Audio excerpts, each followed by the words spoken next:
Здравствуйте, меня зовут Себастиан Дину, я Market Development Manager в России в Indical Bioscience. Приятно познакомиться. Добро пожаловать на презентацию «Автоматическая экстракция от 1 до 48 образцов на основе технологии магнитных частиц с использованием нового IndyMag 48S». For the PowerPoint presentation, I will switch to English. Thank you again for joining. As part of the QIAGEN NV group, QIAGEN Leipzig GmbH specialized in the past in veterinary and applied testing. It was externalized a few years ago and is since operating completely independently under the brand name Indical Bioscience. We are developing innovative nucleic acid extraction solutions, PCR tests and reagents, as well as serological tests. Focusing on nucleic acid testing and thinking of a general PCR workflow, we can roughly divide it into two major sections. Upstream, which summarizes all the phases involved prior to the handling of purified nucleic acids, and downstream, which involves all the subsequent steps. The upstream process can be divided into the pre-analytical part, involving the collection, handling, and transportation of the specimen. Depending on the application and environment, the sampling can be performed either on the site of interest, being it a field, a farm, sewage, people, environmental locations, or at dedicated sampling points such as veterinary clinics, human clinics, laboratories where people can go and get sampled, etc. The sample then is labeled, stored until transportation, and then processed in the laboratory.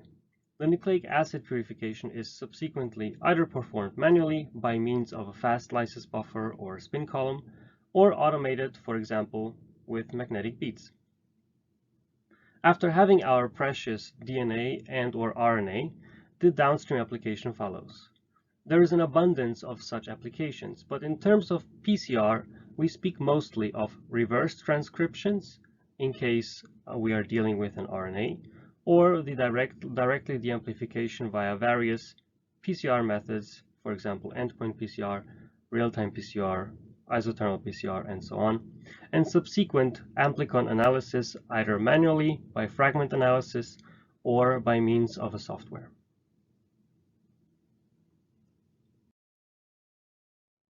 When we think of this complex workflow, we often tend to emphasize on the amplification step and the quality of the components involved.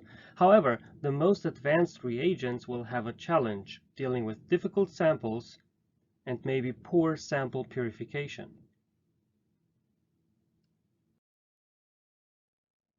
There is a variety of pre-analytical factors which are relevant to a successful workflow. For example, the collection material used, the collection procedure which is performed, the storage conditions of the specimen, the transport conditions and the transport time of the specimen to the laboratory, and of course, to some extent, the labeling itself. Considering the sample preparation part of the upstream process, we have a variety of factors that also influence the quality of our eluate. For example, the sample storage after it arrives into the laboratory, the time it takes to process this sample after it arrives at the laboratory, the way it is being handled between the steps of the workflow, if it needs pre-treatment, for example, how long the pre-treatment steps are, and so on. On some days, you also might face some staff challenges, shortage of staff, for example, or increased workload, which needs to be divided by the staff present. And of course, the turnaround time of the complete workflow, meaning that you have an imposed time in which you need to release the report after you receive the sample. And of course, everything together, the complete workflow needs to run as economically as possible.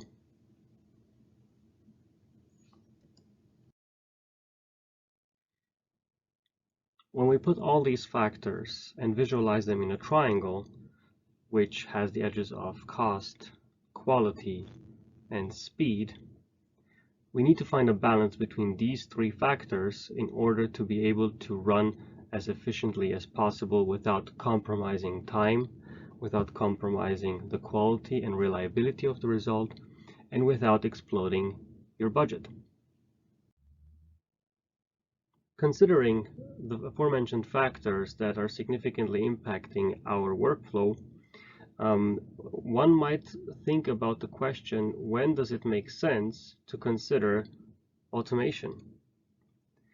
For many years now, there is a variety of instruments and manufacturers on the market delivering different features. However, simplifying it on cost and time, we are thinking about the cost per sample, which includes the reagents, includes consumables, the cost of the instrument, and what it costs to operate it, of course, and the amount of samples that you would like to process in a given time frame, for example, per day. Here we have lower priced instruments, which might result in a higher cost per sample due to the small amount of samples and reagents that can be used in a given time frame. And of course, the high throughput instruments, where the machine is a bit higher priced, but the reagent cost is lower. So in the middle here, you have a variety of solutions or questions. Can I find something that suits the needs, right? Trying to address the needs of a variety of laboratories, for example, small-scale laboratories, as well as high-scale, high-throughput laboratories, we're thinking of a solution that allows and gives the flexibility to the laboratories. And with this solution, the IndiMag 48S was brought to the market. It is actually a very compact standalone instrument for magnetic bead-based extraction from a variety of sample types: tissue, swabs, a variety of liquids, blood, sera, and so on and so forth. Its very small footprint and lightweight allows it to be placed on a simple table within the lab. It is quite plug and play, meaning that you just plug it into the socket. The protocols are preloaded on the instrument, and you can basically just process the sample within the same day. Our regular protocol allows to isolate 1 to 48 samples within just 30 minutes. And our core protocol allows you to isolate RNA and DNA simultaneously from pathogens within your sample. How can we achieve the flexibility of 1 to 48 samples? This is possible through the usage of a variety of plasticware, in which I will show you the next slide. And of course, one of the most important features for automation is as well the decontamination prevention by the usage of an ultraviolet lamp. How are we able to give you the flexibility of using 1 to 48 samples within one run? For that, we have a variety of plasticware which you can choose from. Always needed is the rod cover. Since we are dealing with magnetic rods and magnetic beads, we want to prevent contact with the magnetic rods. Hence, you have a rod cover for all blocks. Then, for the actual processing, lysis, washing, elution, we have a variety of sample blocks, meaning that with this block here, you are able to process one sample. With the mid-sized block, you are able to process up to 8 samples in one go. And with the larger block, you are able to process 24 samples at once. Combining these blocks with each other gives you the flexibility of running 1, 2, 3, 4, 8, 12, 24, 32, to a maximum of 48 samples in one batch in just 30 minutes. Utilizing this flexible combination of the sample blocks allows you to use only as much plasticware as you actually need for the run, allowing you to save costs on the plasticware should you not run the instrument to its full capacity. If we think of the triangle that I mentioned earlier, in which the cost, the time, and the quality is being plotted on a triangle, with the plasticware that I mentioned earlier, you have highest flexibility and, of course, cost efficiency. In order to be able to still allow you a certain flexibility, but also increase the time significantly and the standardization, we were thinking of creating these cartridge concepts in a 2-cartridge system. As you may remember, the mid-sized plastic block allows you to perform and process 8 samples, up to 8 samples in one plastic block, and the 24 one allows you to process 24 samples within this cartridge now. So we created the 2 versions of the cartridge, which allow you a cost-efficient operation while still saving a lot of time and creating standardization. So by the fact that you have less hands-on time, you're actually shortening your time to result, and you're also reducing pipetting errors and increase your robustness and inter-assay comparability. Given the fact that you can still choose the different cartridge sizes, still allows you a cost-effective operation based on your needs and the amount of samples that you have in that day. And the fact that these cartridges are actually delivered and stored at room temperature allows us a simple long shelf life in which you do not need to refrigerate the products.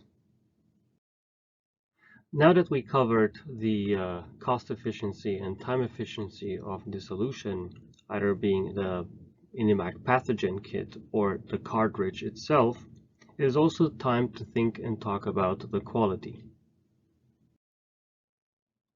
Comparing the extraction performance of the Indimac pathogen reagents in combination with the Indimac 48S against a well-established silica membrane kit, we see that for BBDV in serum, we have a very congruent performance in terms of CT values.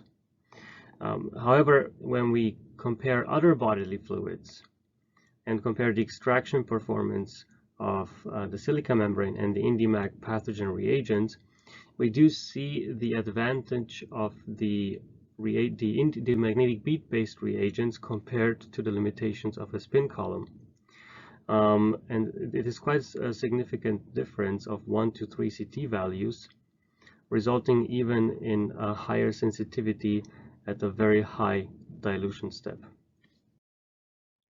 Further comparison data generated by comparing the silica membrane with the Indimac pathogen reagents using, for example, an RSV virus, Coxiella burnetii, Mycobacterium, as well as PD, which is a porcine coronavirus, and comparing it with a variety of matrices, for example, nasal swabs, sera, even feces, and aborted tissues, we can see a high congruence between the 2 methods, resulting in a very nice 45-degree trend line,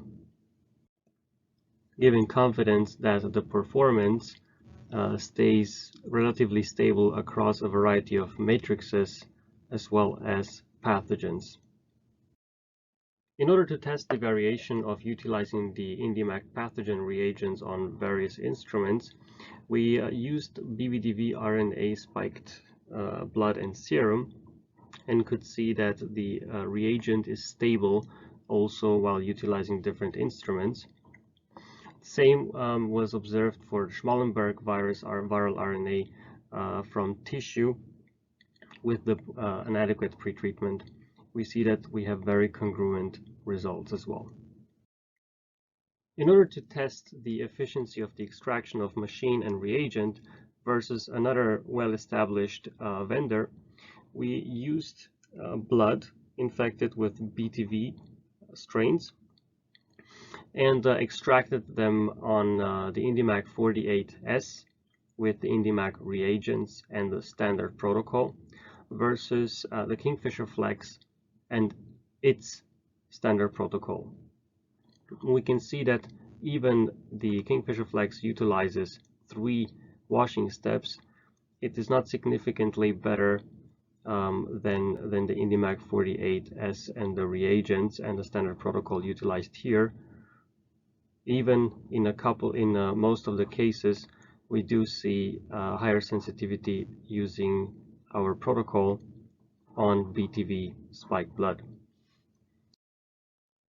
When isolating the DNA virus, Capripox virus, and detecting it with the in-house protocol of the German reference lab FLI, we can still see that there is a higher sensitivity observed utilizing the standard IndyMac pathogen protocol versus the at that time standard Kingfisher Flex protocol. Comparing the two available solutions for the IndyMac 48S, the IndyMac pathogen reagent concept with its variety of plasticware allows you maximum flexibility in terms of choice of plasticware depending on how many samples you want to process in a run, while the IndyMac pathogen cartridge concept allows you highly reduced hands-on time, which results of course in a reduced turnaround time, here represented as just over half an hour for a batch of 48 samples. And this concept, while still giving you flexibility over the choice of an 8-sample cartridge and a 24-sample cartridge, allows you a very high throughput for the day. Since the same reagents are being used in both solutions, just here in a cartridge format, the performance is also very similar if compared with one another. Here visualized by usage of ASF V positive blood samples.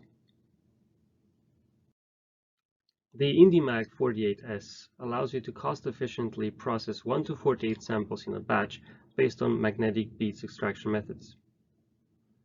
By giving you the possibility of choosing the plastic blocks needed for the amount of samples you want to process in one run, we're helping you reduce the plastic waste and of course the cost per sample. It is generally faster than manual methods and even equal in performance compared with spin column methods. When processing difficult specimens, we can observe even a higher sensitivity using the IndyMac 48S solution. Benchmarking the IndyMac 48S solution against other automated solutions on the market, we can see that the performance is at least the same or better depending on the application used. By using the pre-filled cartridges, you are able to reduce your hands-on time, resulting in less errors and of course a higher standardization and reproducibility between different runs. By reducing the hands-on time, you of course also reduce the turnaround time for your workflow, resulting in a higher throughput on the machine. After this short summary, I would like to thank you for your attention, and I'm looking forward to any questions or remarks you might have. Enjoy the rest of this virtual conference. All the best and stay safe.